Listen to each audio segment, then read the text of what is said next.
Bonjour à tous, avec l'aide de Dieu, nous allons étudier le Sefer Avoda, le Hilchot Bet Aprira, les lois de la maison de l'élection du Bet Amidash, dans le Rambam, Perek Revi, 4e chapitre, Halacha Aleph. Even Haïta Bekodesh HaKodashim, il y avait une pierre dans le Saint des Saints, Bemaharavo, à l'ouest du Saint des Saints. Ve'alea ya Aaron Munar, sur lequel l'arche était posée, ou le Fanav, et devant l'arche, il y avait Tzinsen et Taman, le flacon de la manne, ou Mate Aaron, et le bâton de Aaron, et comme on va voir dans la suite, qu'il y avait aussi le Shemen HaMishra, l'huile d'onction qu'on se servait pour oindre les Kohanim ou pour oindre les ustensiles saints du temple.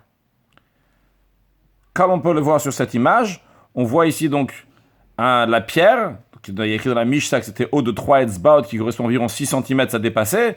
Puis on voit le flacon de la manne, l'huile d'onction et le bâton de Aaron et le Kodesh, on est dans le Kodesh HaKodashim dans le Saint des Saints ici, donc qui est au Marav, donc qui est à l'ouest, dans lequel il y a le Aaron, il y a l'arche.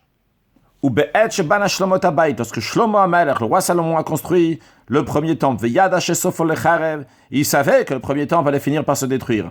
Bana Makom Lignosbo Aaron Lemata, il a construit un endroit pour enfouir, pour cacher plus tard, avant la destruction du temple, on va cacher le Aaron, l'arche, Be'matzmoniot, dans un endroit caché, à Moukot, profond, va Kalkalot, dans le labyrinthe.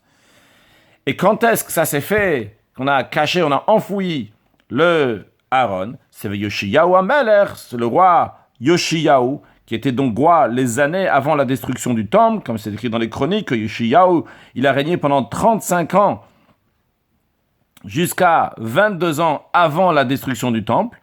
Et dans ces 35 ans dans lesquels il était roi, la 18e année de son règne, donc ce qui correspond à 35 ans avant la destruction du temple, il a ordonné d'enfouir, de cacher le Aaron, Shenemar, comme il est dit, Vayomer, il a dit, la Lévim, au Lévim, Hamevinim, Mevinim ici dans le sens, ce qui enseigne la Bina, ce qui enseigne la compréhension au peuple juif, Hamevinim le Chol Israël, donc ce qui enseigne la Torah au peuple juif, Hakdoshim Lashem, qui sont saints pour Dieu. Il a dit donc Yoshiyahu Levim, il leur a dit Tsnu et Aaron HaKodesh, placez l'arche saint, Babayit Asher Bana Shlomo, dans la maison que Shlomo a construit, c'est-à-dire dans l'endroit caché que Shlomo a construit, puisque c'était déjà jusqu'à présent dans le temple. Donc quand il dit ici cachez-le là-bas, c'est-à-dire dans un autre endroit, dans lequel a construit Shlomo ben David, Melech Israël, roi d'Israël. Yoshiyahu a rajouté à leur dire, donc on a dit aux Lévim, les Lévim, donc ici c'est les Kohanim, il leur a dit En lachem masa bakatef, vous n'avez plus maintenant le travail de porter sur l'épaule. Nous savons que la Torah nous dit que comment il faut porter le Aaron, l'arche, lorsqu'il est déplacé, c'est uniquement en le mettant sur l'épaule. Ici, il est en train de leur dire que si l'arche va aller à Bavel, à Babylone, dorénavant, vous n'allez plus pouvoir le porter sur votre épaule pour le ramener à Yerushalayim. Dans les commentaires, c'est dit plusieurs raisons sur cela. Donc, une des raisons qui sont dites, c'est parce que ça ne s'applique pas après la destruction du temple. Donc, vu que ça ne s'applique pas après la destruction du temple, de le porter sur l'épaule, donc il n'y aura plus de manière pour le ramener, donc il devra rester à Babylone. Une autre raison qui est dit, parce que lorsqu'il va aller à Babylone, il va devenir profane par les non-juifs, donc on ne pourra plus le ramener dans le temple.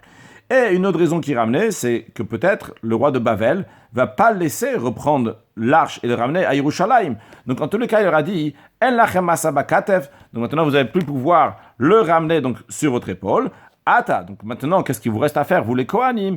Eh bien, Ivdu Tashem Elokechem, servez l'Éternel votre Dieu avec Gomer, etc., avec les autres choses qu'il y a dans le temple que vous pouvez faire.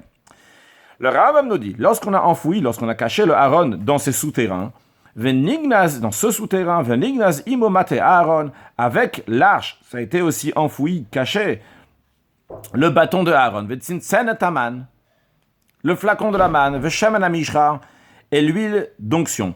Vechol Elu, et toutes ces choses-là, le Chazu bebayit sheni, lorsqu'il y a le deuxième temple, toutes ces choses-là ne sont pas revenues dans le deuxième temple.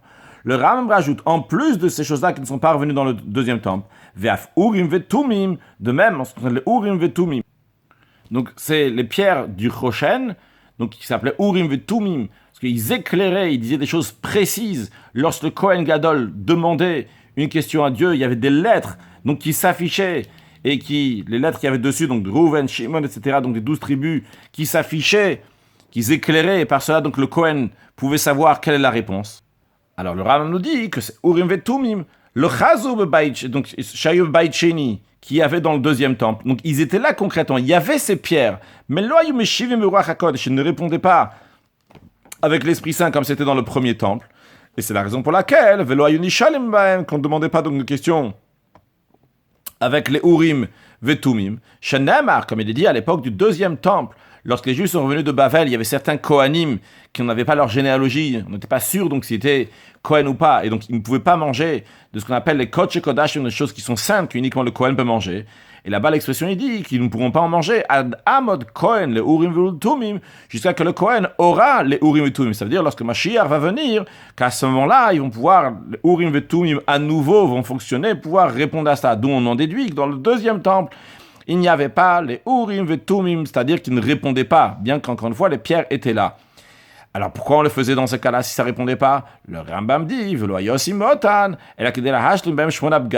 les Kohen Gadol, vu que le grand prêtre doit avoir toujours 8 vêtements, et ça fait partie du vêtement du Kohen Gadol. Donc pour que le Kohen Gadol va avoir ces 8 vêtements, on mettait aussi le Rumetumim, pour pas qu'il n'y a pas des vêtements qui sont manquants. S'il manque de vêtements au Kohen Gadol, il ne peut pas servir dans le temple. Halachabet. Ici, nous voyons le Kodesh et le Kodesh HaKodashim, donc le Saint et les Saints des Saints. Le Ram nous dit, le Baïd Rishon dans le premier temple, il y a Kotel Mavdil ben HaKodesh ben Kodesh HaKodashim. Il y avait un mur entre le Saint et le Saint des Saints. Maintenant, à savoir que le Saint, il fait 40 coudées. Le Saint des Saints fait 20 coudées. Dans le premier temple, il y avait un mur qui séparait entre le Saint et le Saint des Saints. Ce mur-là, Ovyo Ama, il avait une épaisseur d'une Ama. Donc d'une coudée. Maintenant, cette coudée-là, elle faisait ou partie du Saint des Saints, ou partie du Saint. Donc c'est-à-dire qu'en tout, de là jusqu'à là, il y avait 60. Mais, lorsqu'ils ont construit le deuxième temple, les sages qui avaient à cette époque-là ont eu un doute, ils ne se rappelaient pas. Est-ce que le un coudé, donc le mur de un coudé, faisait partie du Saint, ou bien il faisait partie du Saint des Saints? Ils ne savaient pas. Les filles, c'est la raison pour laquelle Asu Kodesh HaKodashim Esim Amatimot. Ils ont fait le Kodesh HaKodashim, le Saint des Saints, ils ont fait 20 coudées en entier. Ils n'ont pas mis le mur qui faisait partie du Saint des Saints. De même, Ve'asu HaKodesh Arbaim Amatimot. Ils ont fait le Saint 40 coudées en entier. Ils n'ont pas fait un mur qui faisait partie donc des 40 coudées du Saint. Alors, qu'est-ce qu'ils ont fait pour le mur, donc qui prenait une ama, une coudée? Vinichu ama yetera, ils ont rajouté encore une ama, encore une coudée, ben hakodesh ou ben kodesh hakodashim, entre le Saint et le Saint des Saints.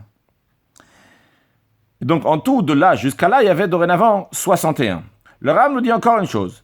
Dans le deuxième temple, velobanu kotel b'bayit. Dans le deuxième temple, ils n'ont pas fait un mur. Dans le premier temple, la hauteur du mur faisait 30 coudées. Donc, 30 coudées sur une coudée, sur une épaisseur d'une coudée, ça va. Mais dans le deuxième temple, qui faisait une hauteur de 100 coudées, ça n'aurait pas tenu un mur qui fait seulement une épaisseur de une coudée. Donc, ils n'ont pas construit un mur dans le deuxième temple lorsqu'ils ont fait cet espace de une coudée que nous voyons ici.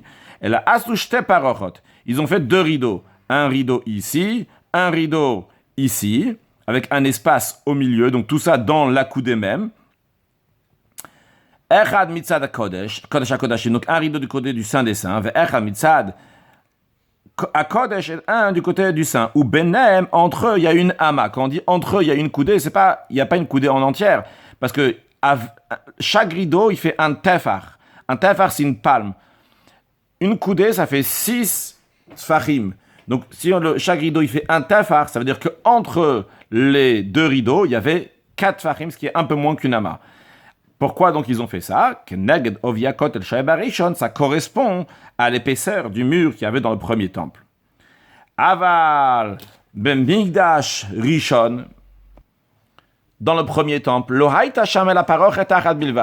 il y avait uniquement un rideau. Qu'est-ce que servait ce rideau-là? Il y avait un mur, on l'a dit tout à l'heure. Donc ce mur-là qui faisait épaisseur du nama, à l'intérieur, il y avait une porte dans ce mur-là, une porte avec laquelle on passait du Kodesh au Kodesh HaKodashim, du Saint au Saint des Saints. Et sur cette porte-là, il y avait une parochet achad bilvad, il y avait juste un rideau. Shenemar, comme il est dit, vivdi la parochet lachem vegomer, que la parochet va séparer pour vous entre le Saint et le Saint des Saints. Donc, c'est-à-dire qu'il y avait la séparation, c'est-à-dire pour passer du Kodesh HaKodashim, c'était avec cette parochet.